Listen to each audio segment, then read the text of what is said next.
Hey, what's up, guys? Welcome back to Bench Units. I am Mark, and as is the paradigm around here, because I'm introing, it means we have a guest. The guest is not James, but James is also here. How's it going, man? I am also here. Thanks. Well, How are you? well observed. So we are joined by what has accidentally become an annual tradition because I looked back at this guy's last episode, and it was incidentally right before Copa del Rey. Copa del Rey is coming up this weekend, and we are in the accidental tradition of being joined by the guy who the only thing left on his bucket list is to do the Pat Anderson play as a guard gap year at this point. Lee Manning, how's it going, man? Yeah, good. Thank you. Really good. Thanks for having me. No Thanks problem. for coming on. Lee, we have started a new segment in the last little while. Since it has been public knowledge that Mark is going to be a dad for the first time soon, where I am giving our guests permission to try and name Mark's baby. So, do you want to give us a boy's name and a girl's name, or some genderless names for our guys, gals, non-binary Yeah, got pals, it. Lee. girls, gays, and theys? Lee, done it. Completed it, mate. Lee works for the girls, the gays, and the theys. Okay, you can go EIGH on the end if Yeah, it's a There lady. you go. Lee for a boy, also Lee for a girl, but also Lee Works for me. the full name. Like There you go. also Nailed it. Schofield. Lee, but for a girl, Schofield. We'll go with There it. you go. What a terrible name that would be. Right, I hate to tell you, but Lee for a girl, Schofield is not hitting the top of the leaderboard. Wow. What about like if you put like Anna first, like Anna Lee, like my? You mean like your wife's name, who you're glancing at off camera to see what she's doing? It was her suggestion. Okay. She had to mouth it to me 5 times for me to get it, so I thought I would put it in there. But yeah, Okay. cool. Lee, perfect. You're like the first person who suggested their own name. We've only asked you and Brian Bell. Says a lot about me, though. doesn't it? Yeah, we've only ever asked you and Brian Bell, and he gave it like real thought. Like, Yeah, which is funny because Brian has so many kids. I would have thought he'd have been like, I'm out of names at this point. I've been through the baby name book. I'm back to the start. but Yeah. Anyway, we'll move on to what people are here for, unless you're here for the silly stuff. In which case, sorry, we're going to talk about basketball. So, congratulations are in order. You just won the Spanish league. Congrats, Lee. How did it feel? Anticlimactic. But right, okay.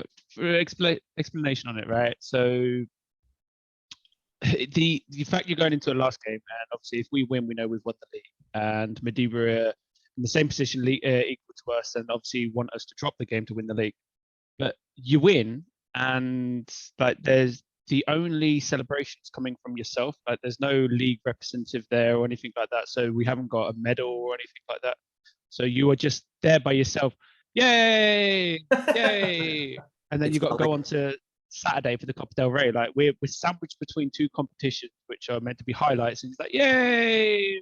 Okay, let's get back on a bus and do another 6 hours home. So did it not occur to you guys that given that you've just won Champions Cup and Spanish League 2 weekends in a row and you have Copa del Rey in Malaga, were you not like, hey, we've got a week's well-earned holiday and we also have to be in Malaga this time next week?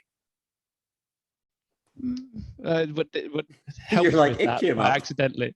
Well, no, it wasn't that. So hotels, for whatever reason, that weekend, last weekend in Malaga, were really expensive. So the cheapest place to 35 stay degrees. the cheapest place to stay was an all-inclusive resort. So we Yep. spent the night before a game on a beach, all-inclusive resort. So like you do that, then go into the game, and then yes, it's like a week here. I mean, we're only going to train probably 3-4 times. Do you want to just meh and stay here? But yeah. Mets did that when they went to EuroLeague 2 in Yeah. Sardinia, and they stayed for the week, which is unbelievable. But I just love, like, I love you saying that there's no trophy or anything. Just brings me to, like, on the last day of the Premier League, there's always, like, if say a team from London and a team from Manchester are the two teams that might win the league that day, they just have like the trophy in the back of a van and a lay-by at junction 28, just like waiting. Yeah. I mean, They just got to pull over in Derby. Like, yeah. It would have been. I understand why they didn't, because like it's a long way between the places. But I thought it would have been a nice gesture from the league had they have got 2 sets of medals and obviously a representative in both locations. and just give it to whoever the winner was, just to try and give it that extra feel. Because like you got to think as well from a player perspective of how you draw not attention, but like I'm gonna call it attention, whatever, to the situation, or to try and get some meaning behind it. A lot of the time, it's sharing photos, doing the standard posts, and all them sort of things, getting the likes from your peers or comments from your peers to spark stories of so on and so on. Thank you for this, thank you for that. Well, from this situation here, like from a player perspective, you've got nothing. You've got no medal to take a picture with or anything like that. So all you've got is the one standard team photo at the end of a game. Now, at that point, then, well, the league is that photo, your team's going to use that photo, now 12 different people are going to use that photo, and it just loses its effect. You know what I mean? So it's like, yay, sometimes this one photo can be shared and you can't do much with it. I get what you mean. I think there is like a real credibility element of winning the league not being publicly recognized by the league themselves is a slightly weird thing, and I think that's like a patch of wheelchair basketball still being young in its life cycle, as opposed to more fully fledged, longer standing professional sports, like you say, with resources to get people there and have sets of medals and whatever else it might take. Yeah. But I also don't think it's that big a deal, because like my example being the Premier League, and it just always makes me laugh because like that's a thing, that's a one trophy that they will, like, it's the same trophy every time, but like it's not like there is a league trophy, is there, for wheelchair basketball? Like they just make one every year, unless I'm wrong. I don't know. Lee, won one. What's it like? It's a new one every year, right? Exactly. Well, no, I think the bigger difference is you got to remember that this is only the second, I believe, the second year where Spain is in a straight league rather than the Final Four. Oh yeah. And when Bilbao won it last year, obviously they you done it way earlier in the season and didn't take it to the last game like we did, which meant that you had got, if I remember correctly, Bilbao got presented with the medals the next game, which was their home game. Right. Yes.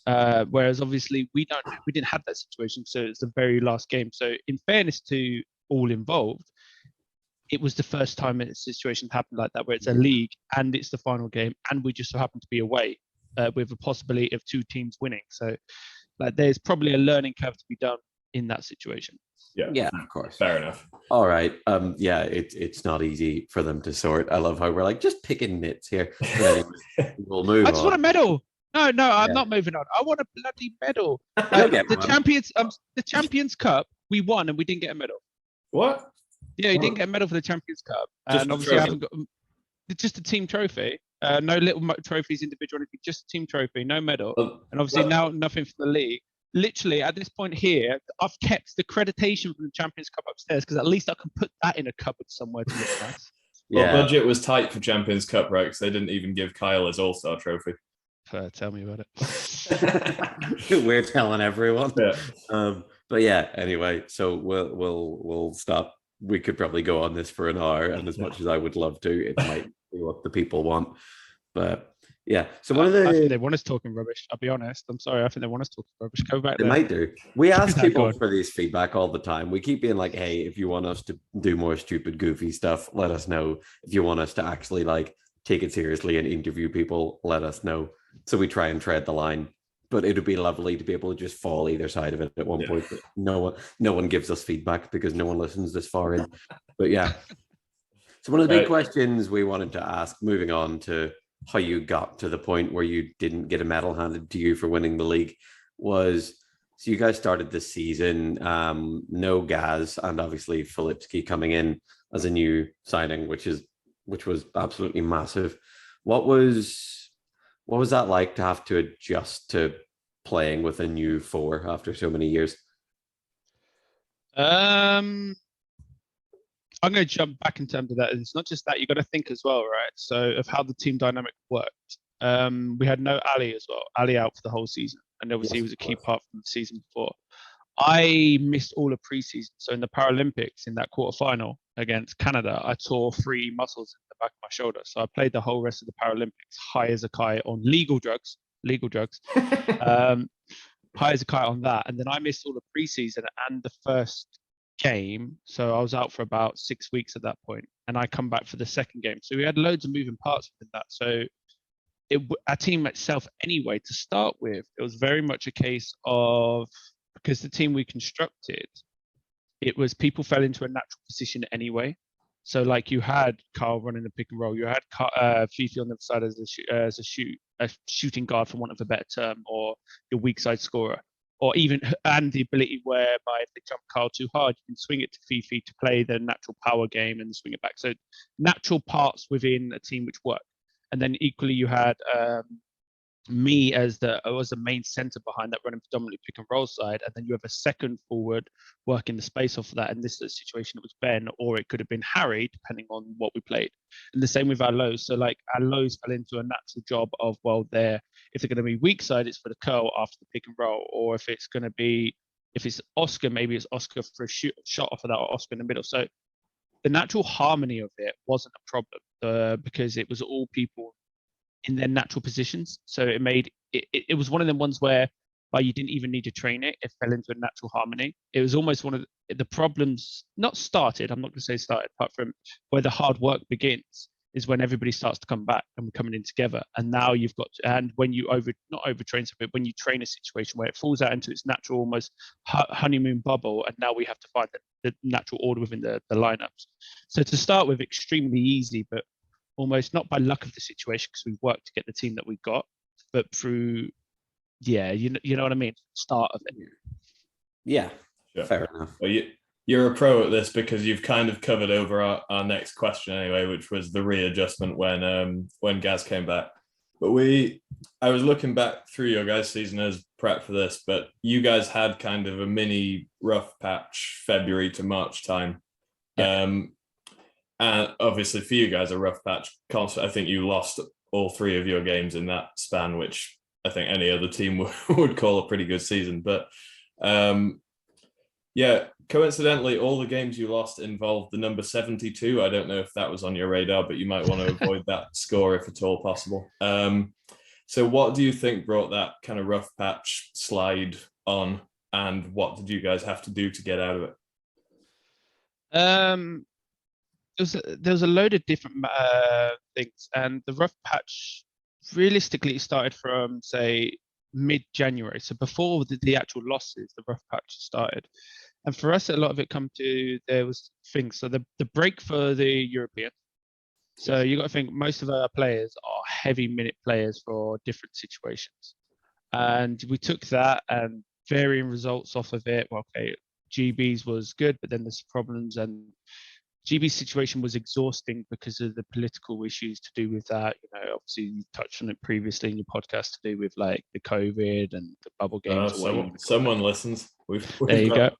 Got to get. You got one listener. Thanks, Lee. Let's move on. So then we go into that, and then at Christmas, me and Harry catch COVID.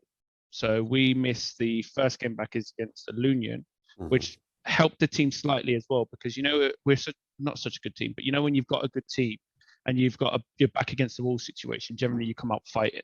So obviously me and Harry against the Union, we come out and do very well. They were also missing Terry and Bill. We keep saying after that game that one should have been sponsored by bench units. We really missed the opportunity there. Yeah. So but then just after that, our whole team caught COVID. Not just one of them ones where it's 2 players to get game cancelled. Everybody in the whole team caught COVID. And then when we come back from that, we roll straight into a game. That's when, because we have more people available, everybody's now available for the first time at that moment, and we didn't have a chance to get a week's worth of training in before the games.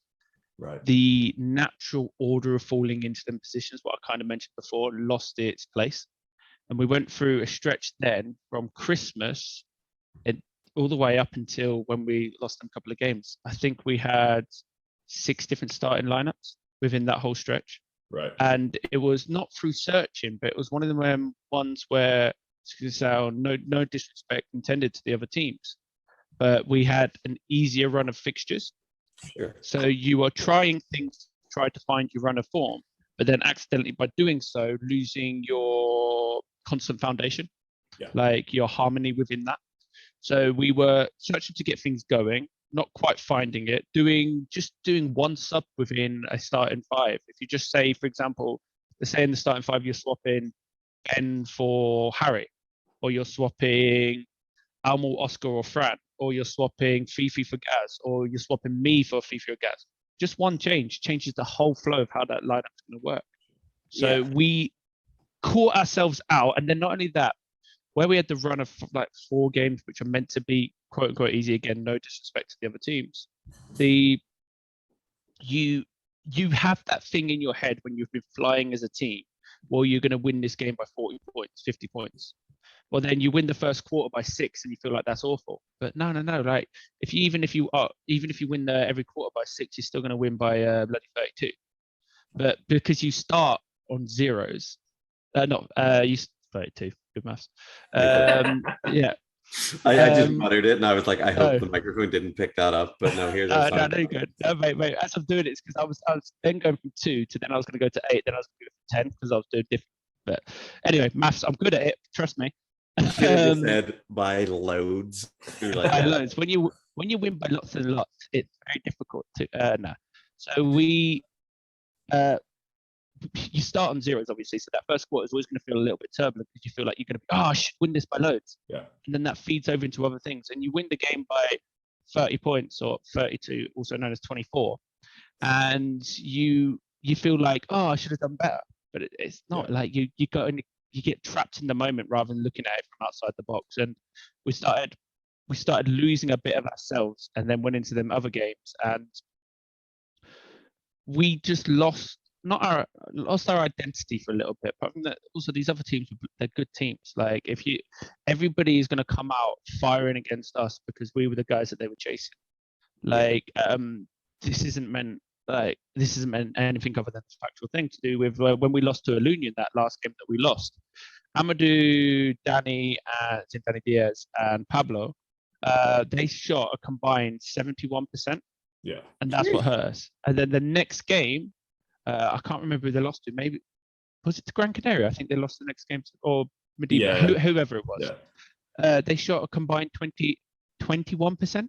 Yeah, well, it's interesting you say that because we've done these roundups like week by week, and we've basically said on Ilunion every time it's like you get what you get from Terry, Greg, and Bill in some formulation. If Ilunion can get a 4th guy firing, they're in pretty good shape generally. And against you guys, they got their top 3 firing and 3 more guys. And it's like, okay, this is the game where it all comes together kind of thing. But it's interesting you say that because your guys' 3 losses were not against anyone who you objectively should not have lost to. Like, I'm sure you guys feel like you could have gone the whole season undefeated, but none of those games you lost to, like, how in the world did that happen? They're against good qualified teams. Yeah. That's the thing. Like, they're acceptable losses, but I'm annoyed we lost. Like, my goal before the season was to try to go undefeated. I mean, another part within that, because I don't know if you're going to touch on it at all. Apart from, you might have noticed after the Lunia game, I then missed the next 2 league season games. Yes. So from January until that Olympic game, I was playing injured again. I re-aggravated my shoulder from the Paralympics. And so I was going through numerous tests to try and get it. And every week it was getting slightly worse and worse and worse. But because that losses then started coming, I felt I couldn't take the time off to get myself ready to play. So every single time I was trying to give more to the team, but I had less to give. And I do think me, in terms of my ability to play, also affected the team's harmony because of what they needed from me. I couldn't produce. But then equally, there's we want Lee Manning on the floor to go, and I wasn't probably as vocal about how injured I was as I should have been. So then it was one of my like, we need you, Lee, and I was given what I could get, and it just wasn't good enough to be dead real with you. Like, my season this year hasn't been good enough by my own standards, but it's just all I had to give. Yeah. Well, that is the ceiling. Like, the ceiling is, hey, this is everything I've got. You know what I mean? There's no, like, obviously your ceiling is higher when you're not injured, but like giving everything that you can is literally all anyone can ask you for. But yeah. I think when you were out for different bits and pieces, but like, I think it's probably fair for us to like let you offer up information about being injured or not. Like, we're not poking and prodding, but my favorite part of you being out for the whole season was the fact that they made you travel from Albacete to Vigo to sit and watch the game. Made to, or so it's one of the ones where I don't. I always want to try to give something to the team, right? So no matter what that is, I want to give something. And at that point for the Vigo game, the same as I played throughout the whole season. Like I'm injured, but I can play if need be, if you know what I mean. Yeah. So Yeah. I always feel I would feel really uncomfortable just sat at home, just watching if something bad was to happen. Say, for example, whatever reason we have the worst day of our lives and losing that game, and I'm sat at home watching. And I would feel guilty that I was the reason that the team lost that season because I couldn't go. That's not to say that I'm arrogant enough to think that I would make the difference in that. That's not my point. But like for me, it was one of the ones where to go and yeah, it's a 12-hour, 13-hour journey on the bus, which is never comfortable, obviously, especially like, let's be honest, I'm a big bloke sitting between on airplanes, spaced out seats, it's not Yeah. fun. But it was just to try and give anything I could to the team.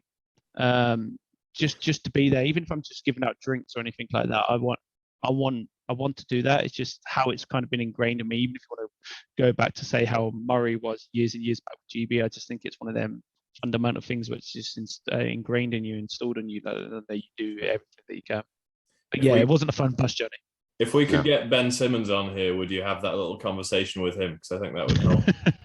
I do everything that I can do for this team, like wear nice jumpers on the bench. Okay. Tell you what, no, listen, if you get Ben Simmons on the show, yeah, just for you, I don't mind coming on to speak to him just for you. Awesome. You're a legend. I think it'd be really fun if we managed to get like somewhat, we never will, but like if we managed to get like an NBA player that could really, really raise the profile of what we do here, and we just berate him. Like, imagine, like we'd definitely just be really nice, but there'd be a real temptation to be like, "Hey, what are you doing?" It'd be worth it. But yeah, so you mentioned Murray there, so I need an obligatory Murray story from anyone who's ever dealt with him. If you have one, if you have a quick one, even better. But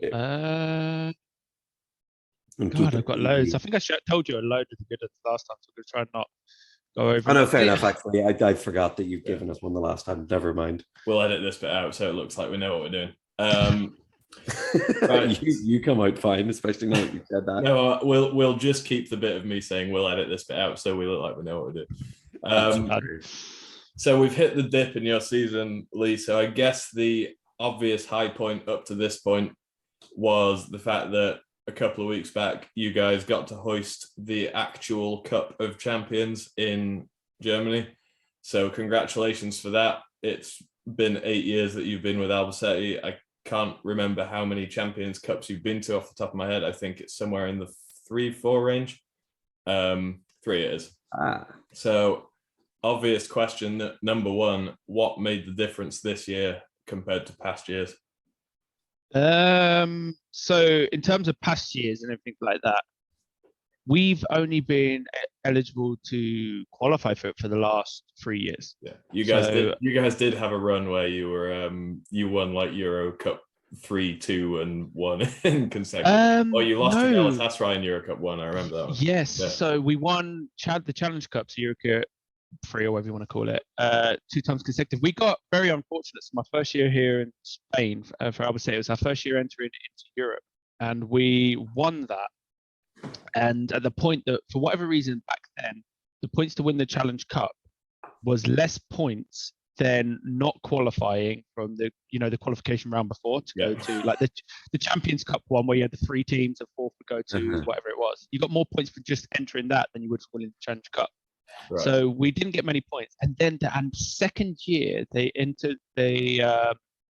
added the rule that if you're a brand new team within Europe, you get double points for 2 years. And we'd missed out on that because our brand new year was the year before. So it took us 4 years to catch up with the newer team. For example, Bilbao, they come in the year after us, got double points, ended up in the same point as us. Oh my! Because of the years that they come in. So it took us 4-5 years just to even get to ourselves up to even be able to be in a position to try to qualify for the Champions Cup. But what's the difference? Made the difference over the last three years of it.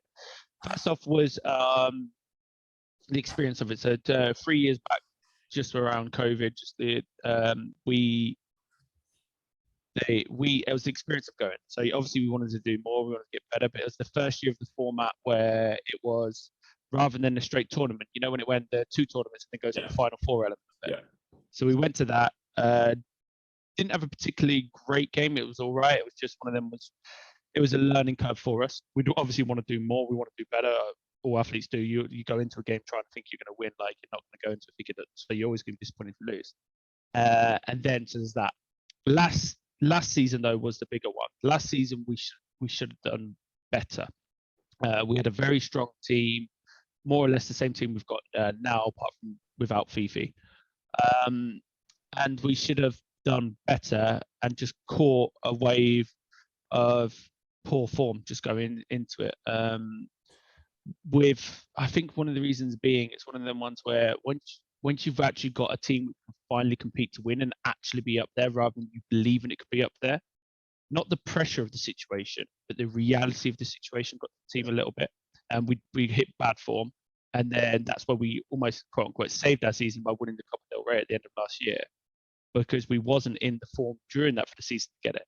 Anyway, now this year was one of them ones whereby we finally had all of the pieces in place, that it was on us, truly on us to go and to try to win. The first time when almost like you're going into a hand of poker and your cards are a winning hand. You're not bluffing it. You're not trying to get the bets in the right order to get the hand in your favor. Now that we had the cards to play it out straight, and we just come in with that attitude of like this is our last opportunity of this team, or maybe you don't ever get another opportunity again, that we are going to give it our all, like nothing more than that. So we just gave our all in every single game, as silly as it sounds, apart from not being scared, not that athletes are scared, but not scared or nervous of the situation. Yeah. Like win or lose, it didn't matter. We would give it everything, and that was going to be enough. And that was enough. Nice. Awesome. Nailed that one. No follow-ups. Yeah, that's a real mark of a good answer when we're just like, cool, nice, next one. Or the mark of a really bad answer. Question where it's like, okay. But moving on. Yeah, the nervous silence caught me. I was thinking it's a bad answer because there's nothing to say here. So one question, we'll pivot now because we've had a question from a listener along these lines who said, following your Champions Cup win, what's left for you on the career bucket list that you haven't accomplished yet? So I have now, since 2018, the World Championships, I have won, not meaning won every single tournament, but every version of the tournament that I've played in since 2018, apart from the Paralympics. So obviously, to win a Paralympics is a dream. I'll call it a goal, but it's also one of the ones that is such a hard thing to obtain that I would more at this point call it a dream until we get closer. Then I'm like, bang, that's the goal. What's left in the career path?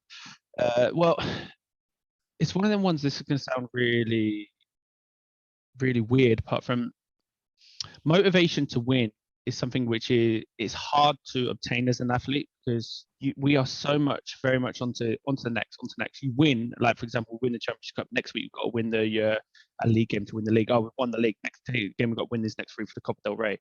It's forever moving, that it's hard to put all your motivation into winning, because how much a win means can't consume you as much as the goal, because you're forever on to the next thing. That it's hard to just say it's all about winning, when in truth, as soon as you win, you're on to the next. So you're forever chasing it, and it's not. So my motivation to play and how I get myself motivated in games now is literally this is weird. I have a term to myself when it comes into a tournament, and this is the difference where we said tournament to a league. When it comes into a tournament, just before I kind of stop myself in the moment and I go into demon time. Like it's Lee Manning demon time. Yeah, honestly, and it's a gaming term because I game a lot and everything like that. It's a gaming term from it, and it's demon time. And mine is in that situation there. I stop myself, think in my head, whoever that opponent is in front of me, you're mine. Like you are mine. So I am going to be better than you, whoever's in front of me. So that's how I then get my motivation to play. And that it's such, when you're in that moment, that feeling means even more than feeling to win in terms of the reward of it, or not the reward of it, but it's an emotion that I can keep having. Yeah. So I can then turn that off and then come to the next tournament and turn that back on. So that's how I'm keeping talking about career path. I think career path comes back to, okay, I'm an aging athlete and the things I've won. More of a thing of the motivation to keep on that career path, to keep going. So it's all about the fact that I can keep that motivation to go, that okay, all right, demon time, let's go. So it's that. Right. Would you say the ability to, like, you've basically said it, but like the ability to be able to turn that off, is that important for longevity of career? Because you can't just be that person all the time. Longevity and then also team dynamic, because demon time thing, in terms of when I'm talking about within a game, like I see that opponent as my enemy. Like I got respect for these guys or anything like that, but no, I'm winning this. And I'm naturally quite a nice, soft guy, so there's a very different like attitude to how I'm normally. I'm better. Full stop. If I stay in that mode, and then we're going to train with a team, you're training with your team within that mode. Now you can keep that up for a short amount of time if everybody's on the same page that we're keeping it intense and fiery for a goal. But when you're playing, the difference now is in the Spanish league. Obviously, it's a league. It's not the Final Four it used to be. So if I was to stay in that mindset throughout the whole entirety of the league, it for one would burn me out. It would burn me out as an athlete, because you can't keep up there. Like emotionally, you just can't keep up there. And equally, it breeds friction within a team, because you can't Be stay that on guy that. on a Tuesday morning. Like, You can't stay on that knife edge with 11 people, 10, 12 people, 10 people, how many people in your team? You can't keep on that knife edge throughout a whole season without there being not consequences, but friction.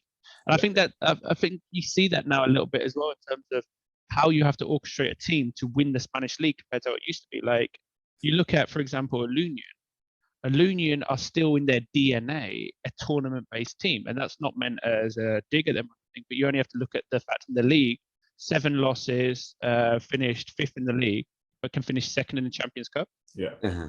Like it shows that they are a tournament-based team where they can just turn it on for that game and go at you hard.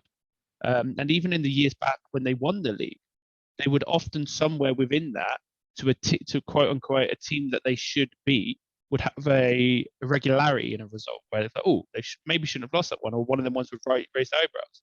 Yeah. They've got a different DNA to it. So now you're seeing the switch of trying to fit a league team to a tournament team together. It's a interesting dynamic as well. And I think it's fun how it's changed how you construct teams within Spain, to be honest.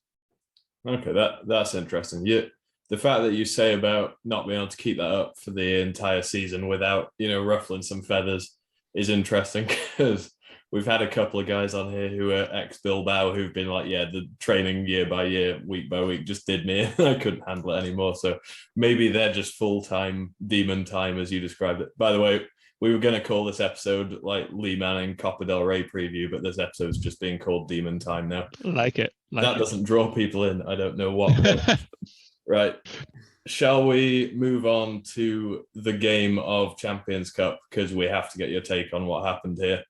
So, yeah, obviously you guys pulled away in the final a little bit and ended up being a fairly normal basketball, like very high level, but it was a double figure game in the end. But I, at one point in the both semifinals were unbelievable, but I, at one point, was just watching the game being like, oh my God, basketball is mental. So last 3 or 4 minutes of that during in game, what in God's name is going through your head? Because there was like times where I thought they were going to pull away, times where I thought you guys were going to pull away, like a couple of turnovers in there, a couple of, like, they blew some layups. I was like, I had no idea what was happening, and I felt fairly emotionally invested on the sideline. So I don't even know how you must have felt actually being involved. What was that like? So to give it context, so this season or over the last couple of seasons, we've been in situations where a team has had the last shot and have won and scored against us. Be it Bilbao have had a situation, Gran Canaria have. Like, we've been in close games and won, and we've been in close games and we lose. And within the moment of it, sometimes like, oh God, no, please not another one slip away, or oh God, yeah, we've got this thing. It weren't like that at all. Like you're saying, it was a mess. I don't know what happened. Oh, good. Glad we put that question together. No. We do. Like, it's fine. We've probably got play by play. It was so strange. Weirdly, I was very confident in them last couple of minutes that we could get it done, but we shouldn't have been. I mean, we were down. Was it 4 or 6 within minute 30? 4, you know. 4. Yeah. So minute 30, 4 down. We then scored twice. We forced hard shots, but late shot clocks for them, where the pressure is then. It's the way I see defense again. You play time, and you want to get the time as low as possible rather than the shot percentage, because it adds up. Yeah. And it weirdly worked for us in terms of, I think, the pressure that we did throughout the whole game led to the fact that, let's be honest, they had 2 very makeable layups to win the game. Very makeable layups, which would have changed the whole outcome, obviously. But I think the pressure of this, not the situation as such, obviously it's going to play a factor, of how our defense was, led to that. Equally, okay, I may be talking rubbish. They could have just made the shots. I'm talking absolute bonkers here, but it was. I knew that them shots weren't going in, if that makes any sense. I was very, because I was kind of in the moment, very, very shocked when the final whistle went. I'm like, oh, we're gone. And even that was quite funny because nobody knew if that was the whistle for the end of the game or Yusuke being on the floor, or, Yeah, that was really weird. So even that was a mess, but it was more of a case of I had such relief because I didn't think the team would get that opportunity. Now, I was playing everything for the opportunity to happen, but I didn't think we would get it. So then when it happened, it was like, whoa. Yeah. But because of being in that mindset, I was there and present for them whole 3 minutes or whatever, but don't remember any of it. Don't know what happened, and it was an absolute mess, but very fun to watch, I've been told. Yeah, it definitely was. Insane. We're so full disclosure, you might have heard on a previous episode or not, but I was extolling the values of Thuringen and calling them to win the whole thing. My belief being that I think full disclosure, I didn't know Alejandro would be back in time for this. But their big man duo was kind of unstoppable in seemingly every game they played. Gentlemen, Lee has just left. Oh yeah, I've got a headset on. You're fine. He's just stood up. Mark was like, I'm about to say something about Thuringen being my favorite for the tournament. Lee was just like, I'm done here. Never mind the fact he's already proved me wrong 2 weeks ago. He's like, nope, still not having it.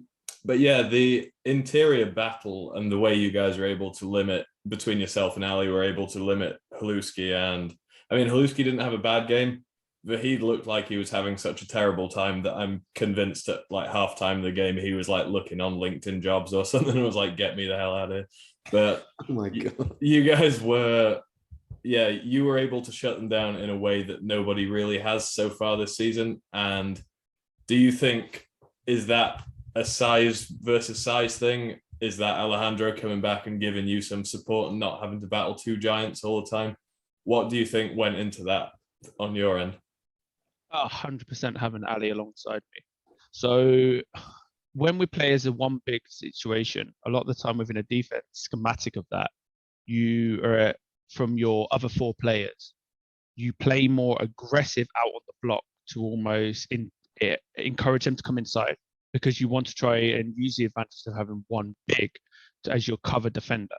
But as rather than, because if in a normal situation where the players are good enough and they shoot the ball good enough, if you don't just play a solid 5D, so you're 2 one side, 1 in the middle, the other side, and run triple or quad switches, whatever you're looking to do. But in that situation there, your help defender, if you play it in that way, normally speaking, going to be a smaller help than the bigs going inside. So if you're playing a 1 big D, you kind of play it more as a 4-1 situation. And you'll have when it's me, I'll play from the 5-man help. So I'll be weak side baseline, and I'll play a 5-man help. And in that situation there, I am now at least big enough that I can defend the guys coming inside. And not that you invite people inside, but you invite them off of cover to come to you to allow me to use my height against height. When you've got too big on there, you can run it more honest, more traditional defense, whereby you can run switches, and Ali is big enough that the help is gonna, when there's a normal triple switch, he's gonna help. And then equally, I can now come and congest. Coming to congest as a second big, or in the other situation, say I'm playing pick and roll and Ali's coming to congest, it means you can truly use height. So you can use height to pressure a defense. So rather than using the fact, okay, well, Lee, you're big, can you shoot over you? You're going, oh, actually, now we can defend the shot into a hard shot. So having Ali there was absolutely massive for me, and also how aggressive I can play defense. Because if I'm in a 5-man, it's one big, and I'm coming to help, you have the time for you to travel to get to there, to get into position to then pressure the shot is delayed. It takes longer. So obviously I can't be as aggressive on it because of that whole situation can tend to mean I might foul a bit more. Whereas if Ali's there, means that then they've obviously stalled him a little bit. It means I can come over and get positioned better. I can be a hell of a lot more aggressive with how I can do it. And the bigger one for me against Thuringia was that I could be aggressive further away from the key because of Ali. So I could be more aggressive on Vahid further away, where I could play more chair-to-chair defense, whereas normally I have to play looser for the ability to help. So having him there for me was massive. And I think in terms of how Vahid and Haluski plays, and I'm not going to sit here and say judge them, they should have done this or should have done that. It's not meant for that in purpose. But I think they've been quite used to playing against Landil as their main rival within Germany, which aren't naturally as big of a team, but you could say are more athletic. So they play in a situation whereby they're going to move the ball like mad. They move it to the open shot, because the defense of Landil is so athletic that they want to come to you to defend you, and then to use that as an advantage to pass the ball to now the space created by defense moving. They played that same style against us a little bit, where I think that helped us by nature in terms of, and it's more towards Haluski, a hell of a player, one of the best. It's not meant as bad to him, but how our matchup style helped in this situation, where I can play harder to Vahid, and then Haluski, who's been used to the whole season playing in more space. So he hasn't been a traditional sort of pin up the big man, edge of the key, tight on that, force you to defend him and then move it. He's been playing in space. Well, that situation there was good for us, because it meant, right, if I choke out Vahid so he hasn't get many shots or very difficult shots, it means Haluski's only option off of this is to shoot or skip, but he's not enforcing it. And his points are worth his points, by which I mean, like, if he scores, it's only worth 2 points. If he scores a 3, it's only worth 3 points. If he passes, it's only worth the assist points. Whereas a lot of the time in basketball, you want to create the fact that if I score a layup off a transition 3 times in a row, I might have just scored 6 points, but it's worth more in terms of the fact it changes the defense. Now you know you've got to be sagged in on Lee to stop the transition. Now Carl's more open outside, and so on and so on. You know, you want your basket to try to affect what the defense does or change the game plan. Sure. And if Haluski was pinned against that 2-man action of, be it Kyle and Ali, be it Gaz and Ali, be it whoever in that situation, but pinned against them to mean that we had to play more extended, and then that made it to a triple switch situation. So I couldn't play as tight as on Vahid. That would have, I think, changed the game a little bit. The fact that he played in space and his points were only worth his points and didn't force us to change our defense played a little bit in our favor. Sure. And then when you get to that point, it's simplified into, can this person score enough that you win the game or not, rather than can we make them change things? Can we get more things from here or there? It just turns into like, okay, shootout. If this is what you've got and we're not changing what we're doing.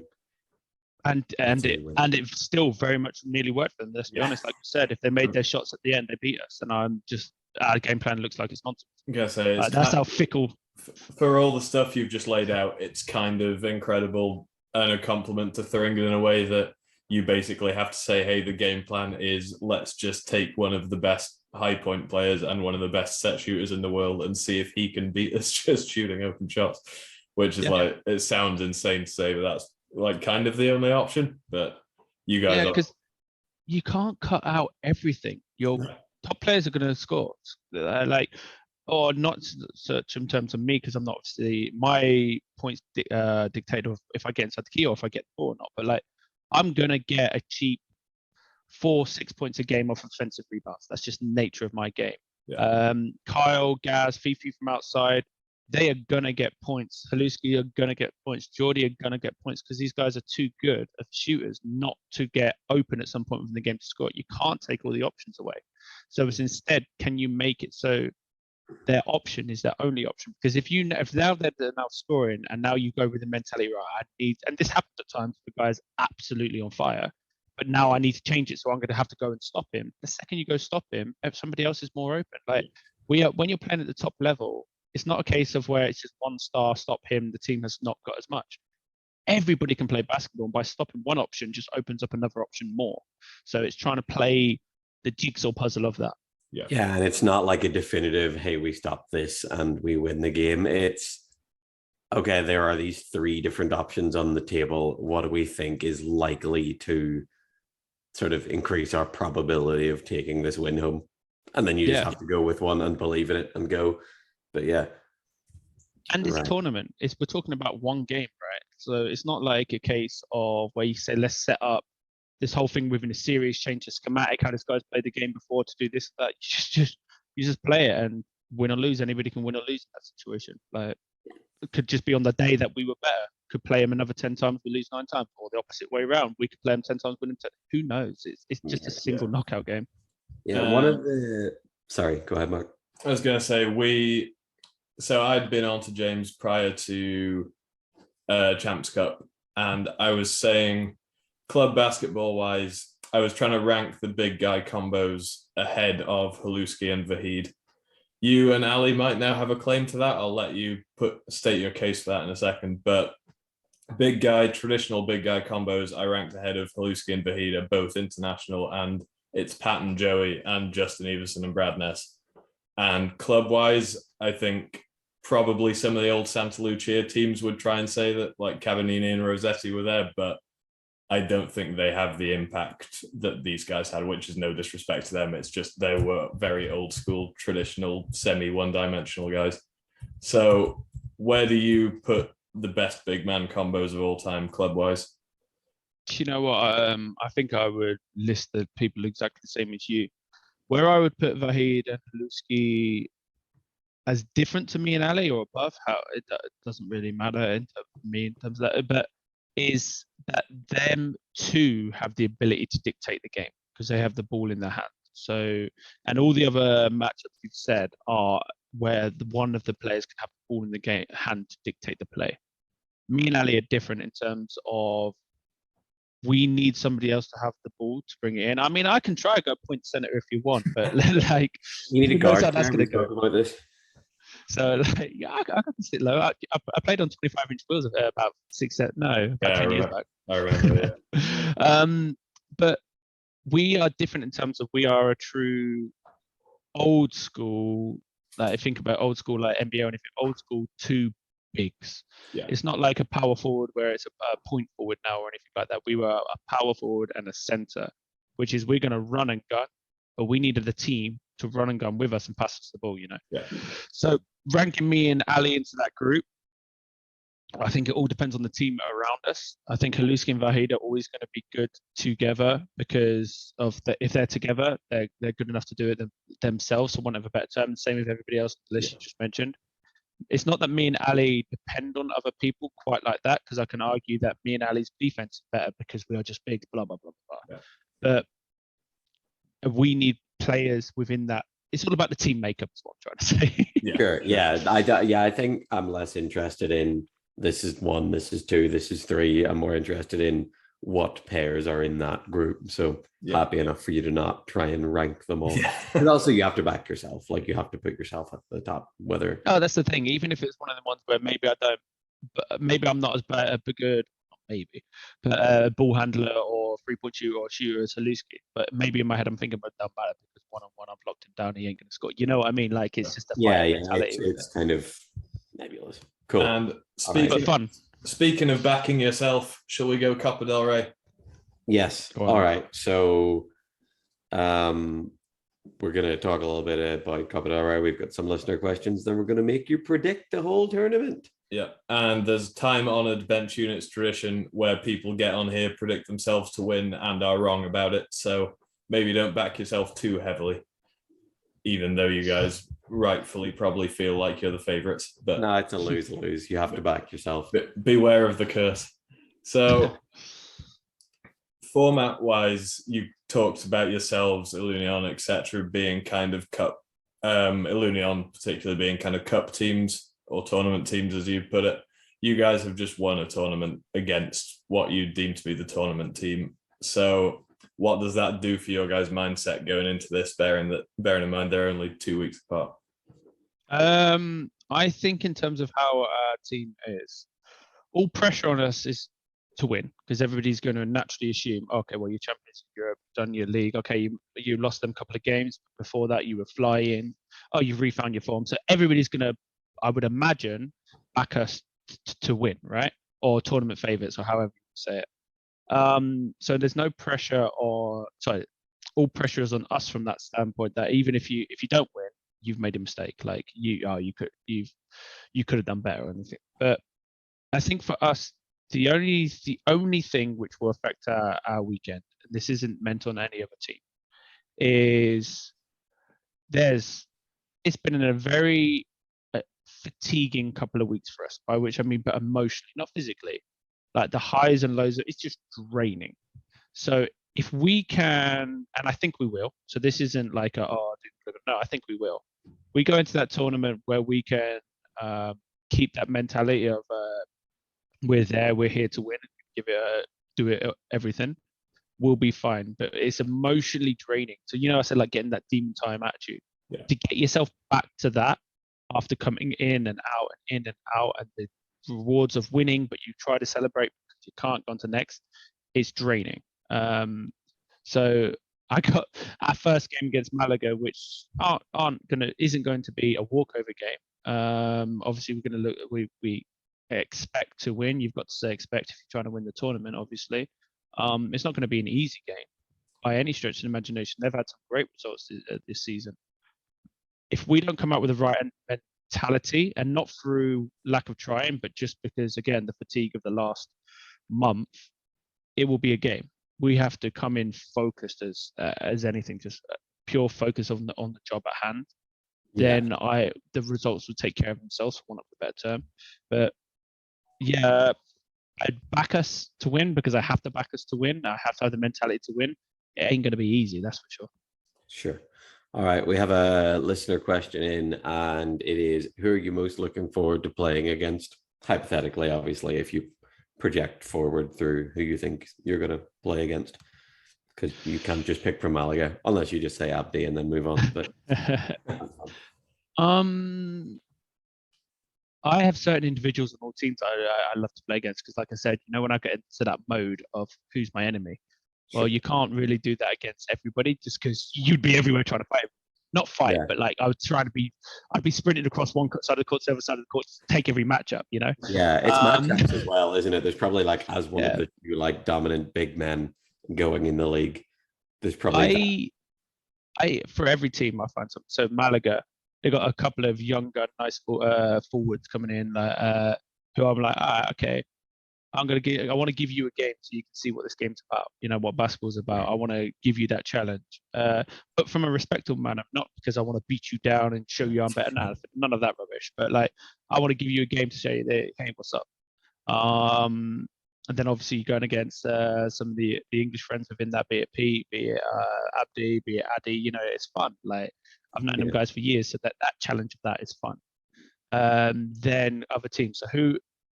In all teams I can go through. I love playing against Gran Canaria because I love playing against like Harry because he's a jokey little brother, isn't he?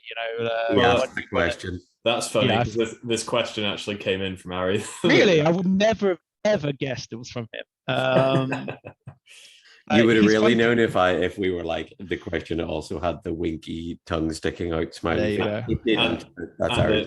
it contained the word against at the start and end of the question, which is But no, like for all the main players within a team, I love playing against them guys because mine is I try to in everything I do play as hard as I can, as physical as I can. So then at the end, like in a boxing situation, you know, when you're like two boxers out after they hate each other, then after a show of respect, shake hands, like, yeah, that was a good battle. Yeah. I find anybody on the whoever is that guy on that team, and that's the one I'm going to do it for. So Bilbao, maybe I'm going against Asier. Yeah, I try it with a little bit of Yasser, but Yasser's just kind of like a cool guy, chilled anyway. Yeah, the people's champion. He's too nice. You know, yeah. like, You're talking about being enemies with him. You're like fighting for a rebound. He's like, hey, we should get tacos after this. but like that's the thing that even with them situations, I'm cool because I can do that mode as well. I'm fun to joke around with people. Mine is my fierceness when I'm in the correct zone is fierce competitiveness with respect behind it. So I can joke around, I can do all them sort of things anyway. Or Sure. it depends, but it depends on the team you're playing. Like you said against Thuringia, I had to be dirty as hell. That's the dirtiest game of defense and trash talking that I've ever done. I never do that sort of stuff, but the game warranted it. But that's jumping back now. Who would I really want to play against yet? I don't care. Whoever's in front of me, make it a matchup and let's have some fun with it.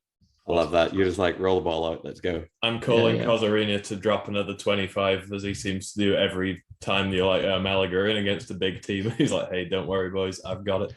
He's amazing. With one up and under move in the game. No, I love it. He's fun to play against. Like, and he's got a hell of a lot of potential and everything.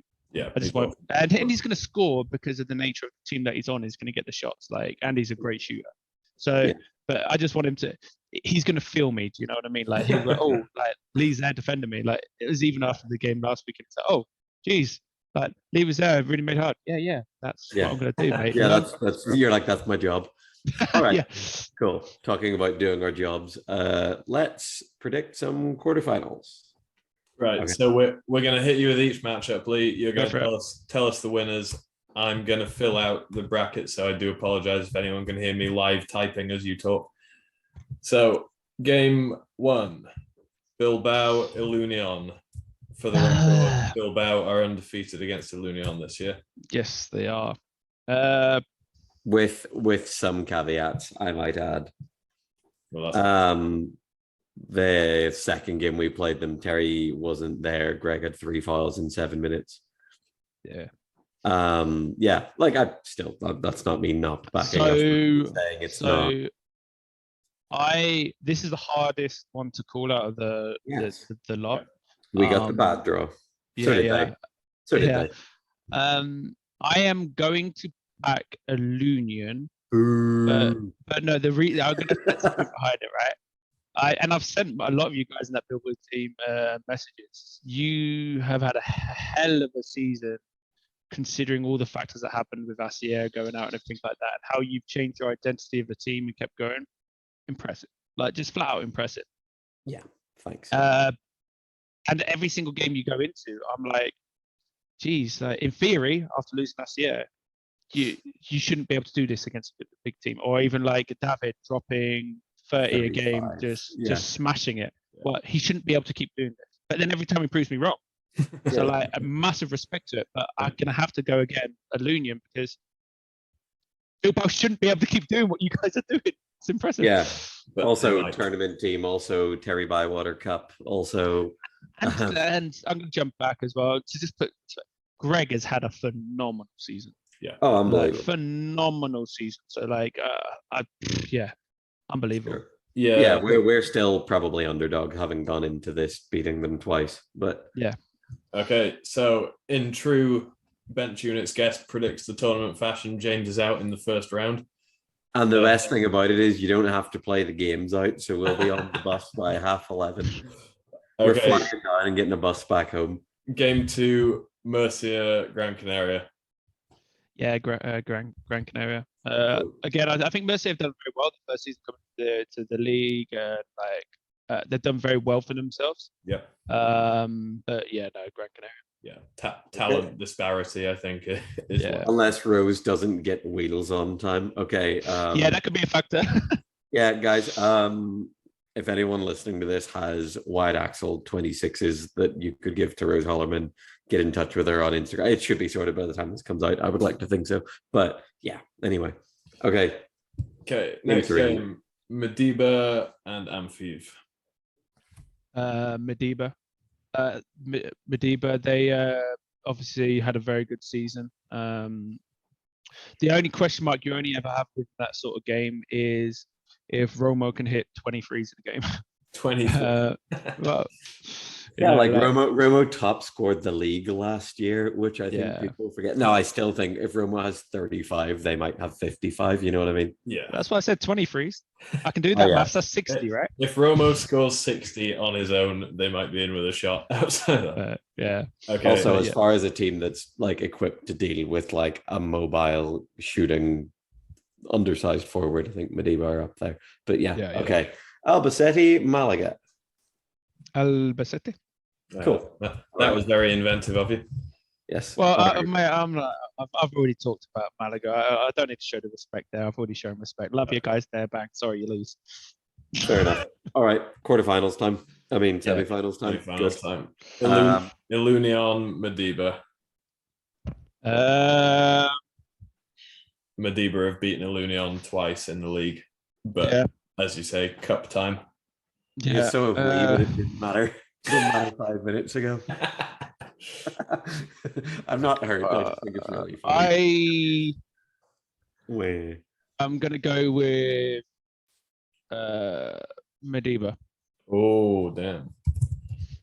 Madiba, even after bigging up Ilunion as the tournament team. Yeah, he just doesn't want to see them. Yeah, that's some serious Madiba respect there. I could see it. Yeah. No, I can see it, but I don't know. It seems weird to call Ilunion to go out in the semi-finals of a cup competition after they just made the final of the Champions Cup, but also Madiba weren't in Champions Cup, which is also incorrect. So, also, I'm going to say I couldn't see it primarily because Ilunion won't get there because we're going to beat them. I should say. I'm still unconvinced. That's funny. Other semi-final, Albacete, Gran Canaria. I think it'll be a very fun game. But yes. Awesome. Yeah. How did you guys? None of these quarterfinals are hard matches, by the way. Like they are. Yeah. Flipping that coin. Yeah. How did you guys go in the regular season against those guys? It was 1-1, wasn't it? 1-1 overtime in your place. Yeah. So proper coin flip on that one. So that gives us an Ilunion Gran Canaria bronze medal game, which I think they do play out the bronze medal games, don't they? They just don't play the lower placements. Yeah, it's basically it's hotel related. It's like, hey, can we bin you?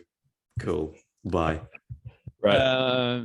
Who do I think? So I think Gran Canaria will have more to play for. Obviously, Ilunion won so many things in the past.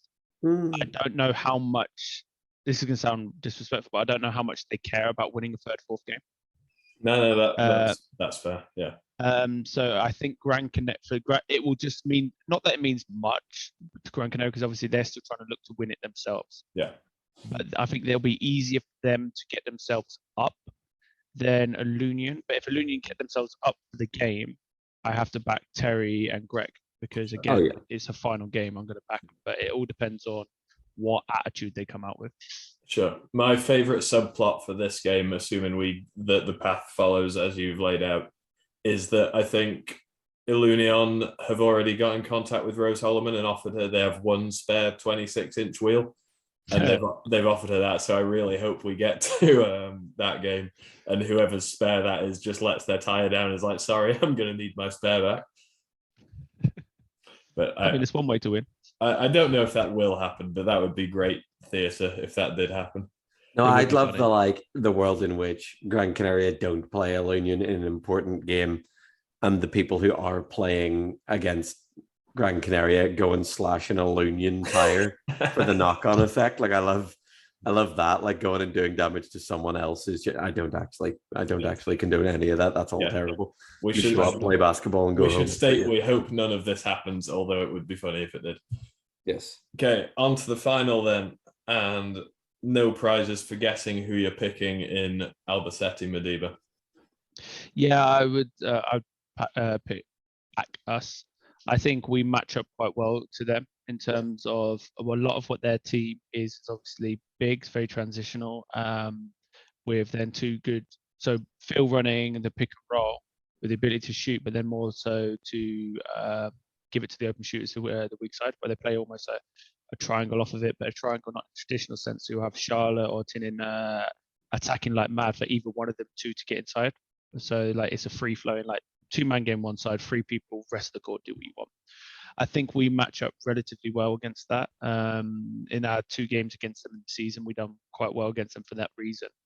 You just have to be safety aware with them for sure, and then try to match up the shots. And then from an attacking point of view, a lot of the other teams are almost, well, the way we can do well against them from an attacking point of view is we have the ability to run a double pick and roll side. So we can run pick and roll one side, and then the other side obviously swing it. Say it's me and Kyle. We've run pick and roll that side. We can swing it to the other side for it to be Gaz and Ali pick and roll, or Ben or Fifi. You know what I mean. But then and have the shooter in the middle of Oscar, or even we can try to run a mismatch against one of their lows. Like we have the ability to almost play without a low or hide our low better, for want of a better term. Whereas against Madiba, with our shooters, we can always, worst case, go and just pin up against one of their lows, try and get a mismatch, just force a switch to then force the space for us to try and get inside. Yeah, I think that's an interesting thing with your guys' spread of shooting is Madiba have done pretty well all year, I think, getting their lows out of kind of being mismatched or hunted, but I think you guys have enough options that you can kind of give them no choice but to use their lows in the defensive rotations and not be able to hide them, which I think it just massive. Yeah, like we're saying against example, that if we can force the defense to move, it'll give us the space. So even if it's just a case of 1 shot or 2 shots against a mismatch, maybe that'll mean that they've now switched, which means maybe me and Ali are slicing, which means now a shooter's open from outside, the chain reaction thing of it. Sure. Okay, so Albacete to win the Copa del Rey. You heard it here first. Surprise. Yeah, who'd have thought it?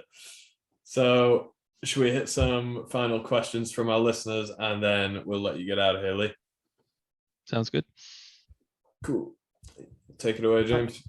So the first question from a listener is, what are your plans for the summer and are you looking forward to playing some 3x3? Yes. My plans are I'm trying out for England for the 3x3. I think good luck.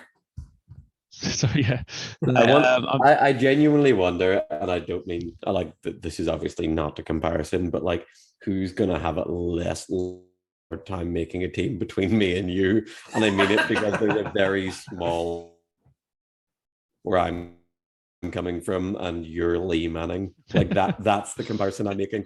Like, I mean, there's no guarantee of selection ever. No. I mean, you got to think as well. I've never played it before. It's mental. Yeah, it looks fun as hell, and that's part of the reason I want to do it. I want to do a bit. I love basketball, but basketball's been so serious for me for the last 10 years. It'd be nice to do something where it's basketball, it's fun. Don't get me wrong, it's still serious. You still want to compete to win, but that's what I'm on about. But it's something new, which gives the excitement element of it. But yeah, who knows in terms of selection? You got to think as well. Like I'm 4.5 in when you play to 8.5. Like there's got to be the other people available for it to work as well. But I would like also to one's on the floor and 3-on-3 half court is difficult to do. So that's worth coaches thinking about. I'm looking forward to trying for it, definitely, or just to play it for fun. And then also we have some GB commitments in terms of camps to get ready for selection for the Worlds. No tournament this summer, obviously. But now for me, this summer is about getting myself healthy and ready. Sure. So my shoulder situation still isn't perfect. I took them 5 weeks off after that Alumni game, and my first week back, as in full week back, was the week of the Champions Cup.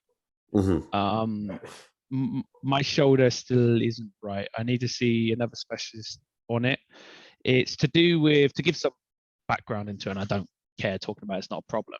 It's fine now, which is good. But it's an injury which works off flare-ups because it's a nerve issue to do with my shoulder. It's called thoracic outlet compression syndrome. That's the same thing that Markel Fultz had when he got drafted by the Sixers and forgot how to shoot. Apparently, forgetting how to shoot is a symptom. So it's whenever I put my Well, I mean, I'm just trying to grab 4 rebounds and hope one goes in. It's fine. But it's wherever I put my arm above my head, I lose all for a prolonged amount of time. That's why actually games are easier in terms of my shoulder than it is if I just do a shooting session right now. If I do a shooting session of constant shooting, I lose all sensation in my arm. I can't feel it, and that's not so much. Okay, it's a big issue, but the bigger one is I lose my, for want of a better term, power perception. So like I don't know at times if I've done a lot of shots, whether or not I'm shooting a 3-point shot or a 2-point shot. Like the same action feels the same, and I can't control like the fine motor muscle element of it.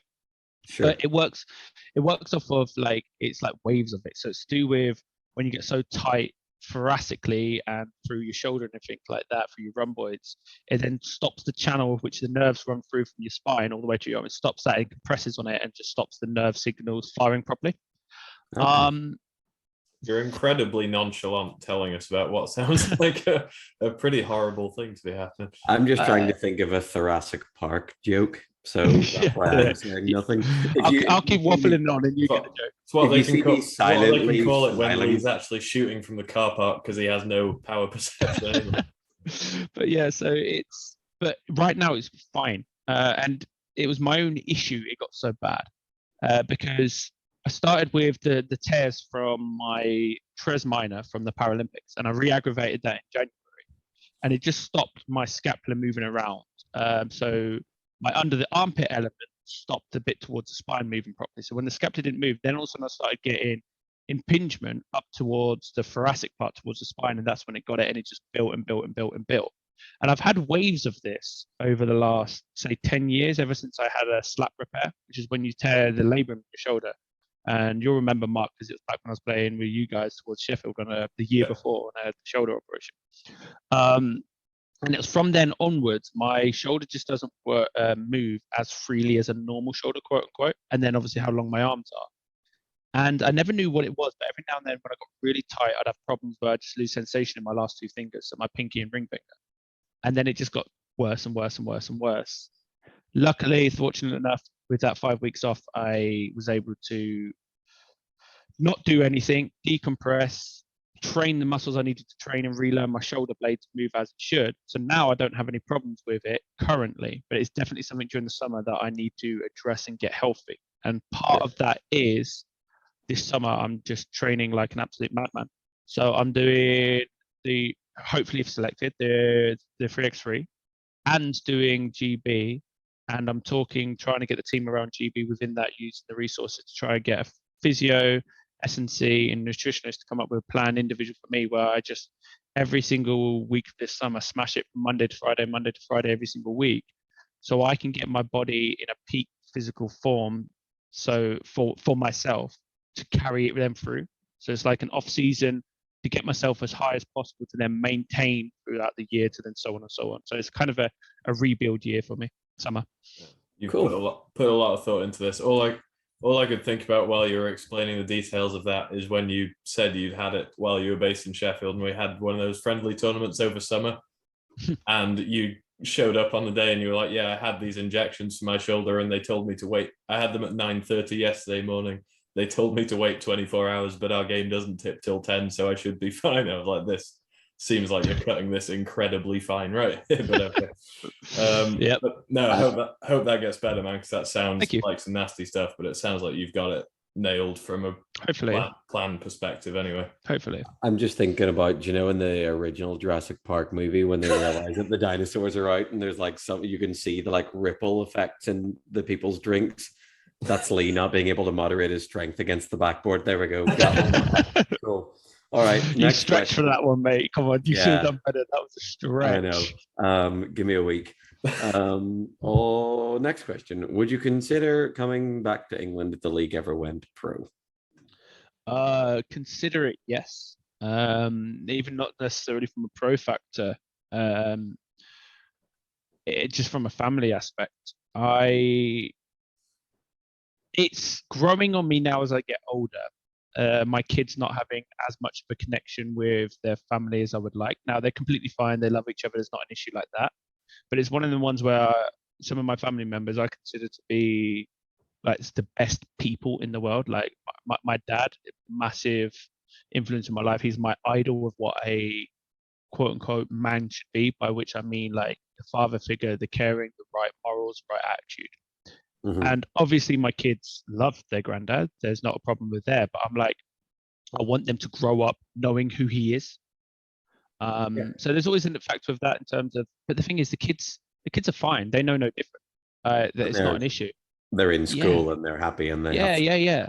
there, So it's more of a me issue that I would like. Sure. As family gets older, you almost want your kids to know what your family or where you come from. You know what I mean? Yeah, of course. So there's always under consideration, and then always a consideration of when to get out of basketball, at what age, what do you do, what the future is after basketball. Like, it don't go on forever. I'm fortunate enough to play professionally abroad, which gives me a life, gives me a lifestyle, gives me what I'm able to do with my kids at school over here in Spain. But it doesn't go on forever.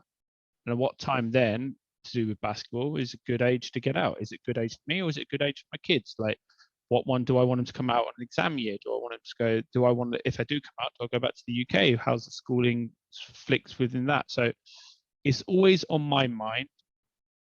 But just don't know. Life doesn't come in. The one thing I will say, actually, from a different point of view, I would love to play in the UK to reconnect with the BWB community of players, people coming through.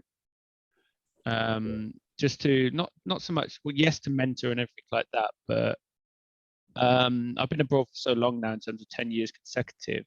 It's a different crowd now. Yeah. And it would be nice to be able to more closely follow the journeys of people. Like for my first 4 years abroad, that was easy because I still knew who was coming through and still like that, and the connections there, and I'm following the guys.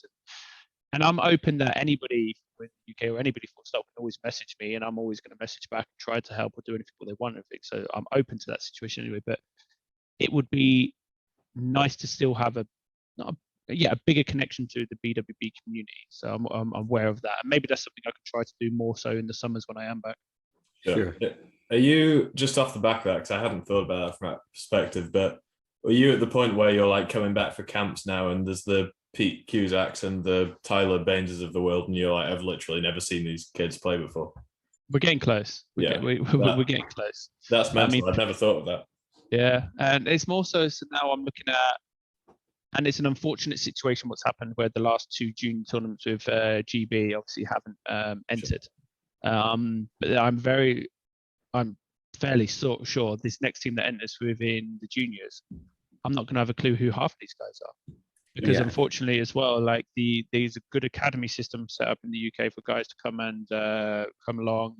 I can't remember how they do it, but like they've set it into like sections within it in terms of like academy 1, 2, or 3. I don't truly know, but the selection process in terms of tournaments that we've had still affected from COVID and the backlog of that has meant where we come to a selection camp at the start of summer, your numbers are lower than they would be at an open start of a cycle. So normally at the start of a next cycle, maybe you've got 30, 40, 50 people trying out for it and be like that. Whereas at this point now, because of the time scale of when tournaments are, because of the backlog again of COVID, it is a thing. You have already, the team or GB have already made them cuts to a lower number, by which at the point that we come in, if that makes any sense. Yeah, you're dropping in later into the overall journey. Yeah. So like you're not making as many connections. I do know whenever I am back from GB things and academy sessions are going on, I try my best to go over and do some little coaching sessions with him and stuff like that, just because I want that connection. I want to give back to BWB, because where I've played abroad, I learned my trade in the UK, obviously, and I've gone abroad and done my thing. But the problem with going abroad and doing my thing is I'm still, as I've gotten better as a player, I'm now not giving back to the people who previously gave back to me, if you know what I mean. And I want that connection. I do want to come back and feel part of the BWB basketball community and give back to help reward athletes. So it's something I am aware of and trying to do things in the future to make that process easier. Sure. Well, last point before James moves on to his next question. I think Steelers will probably have you back anytime, because I don't know if you saw they let 95 points in last weekend. So maybe they could do with either you being there or you doing some defensive drills with some whoever. You know what? To this day, I love my time at Steelers, man. I really, really did love that time. That it was. I don't know if it's still the same. I would hope it is, given, or not hope. I'm fairly certain it is, given the people around and it's the right fundamentals. But it knew what it was. It had the right family attitude, development attitude. It was, the foundations were right for it to be successful, and that's why it has been successful in the BWB for so many years. Sure. All right. Last question was, obviously you've committed a large chunk of your life to AMIAB and living in Albacete. Did you at any point worry about what would happen if it didn't work out there? Did I ever worry it wouldn't work out? I think that this is kind of from the perspective of you kind of went the whole hog with, obviously Sally went out there with you, you've raised your kids there. Obviously we know club situations aren't always the most stable. I think AMIAB's pretty much an exception to that rule. But yeah, given that you kind of went all in with it, was there any element of, is there a plan B if this, turns sour at some point? Yeah. So it's a funny answer, because yes, have I ever been worried about it? Yes. But I'd already thought out every option, if that makes sense, or some situation. So it depends on within the journey of this 8 years. So I was very much aware when I first signed that, and it was a 1 year contract, then into a 2 year. That right, okay, this team was at its beginning of a foundation within the Division of Honor, like the top division. And it was kind of the first year properly they'd had pros in to try to do something. It was a year before us, obviously, with Mena and Mackie, so I'm not trying to discredit that year before me. But I was very aware of the path and the journey I wanted to put the team on, and very fortunate that the let's call it owner, the owner and the board were on board and not agreed, but we had the same vision of where things to go. And that set me up for then. I was happy with the steps that we were taking as a team to go up. And this is just from a basketball sense. The family sense comes into it. From a basketball sense, I was happy with the steps the team was taking.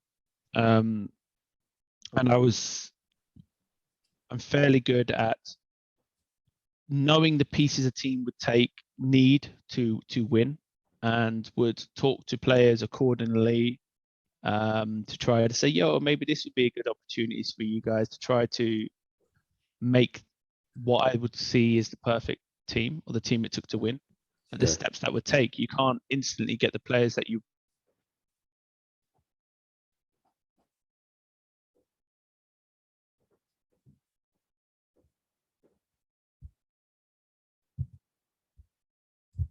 higher than everybody else and we're rich as out. That's just not true. It's just not true in the slightest. We are on board with everybody else, but we're not. It's not that we pay over the odds for everybody. Sure. So it's a case of having the people who wanted to come to AMIAB, it's because they wanted to come to AMIAB.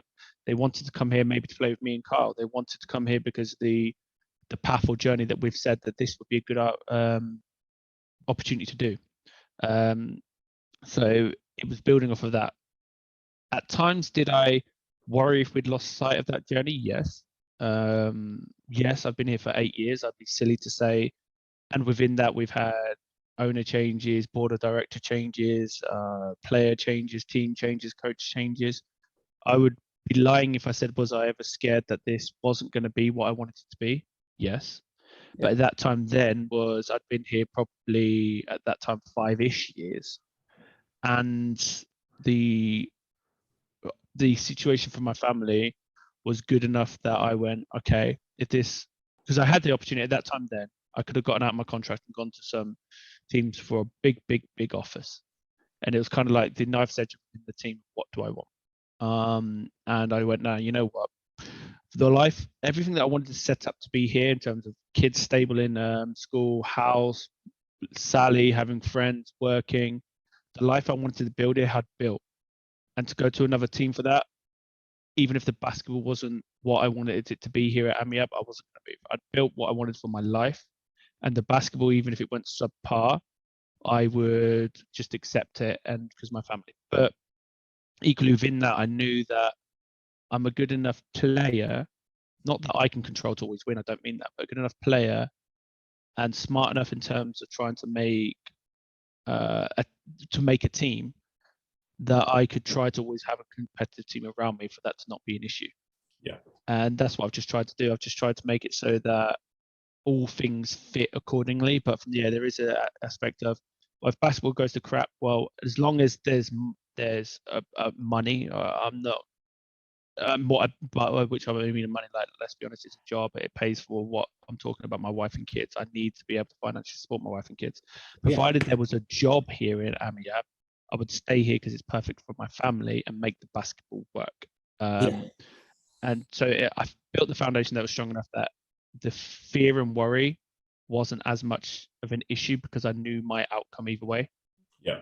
Well, I think that's all obviously very well thought out. And like you say, you've got yourself stable enough to the point where the results are almost the cherry on top and you're potentially a few days out from being Triple Crown champions. So as I say, you've got it under control would be my read on everything you just said. Sounds like it.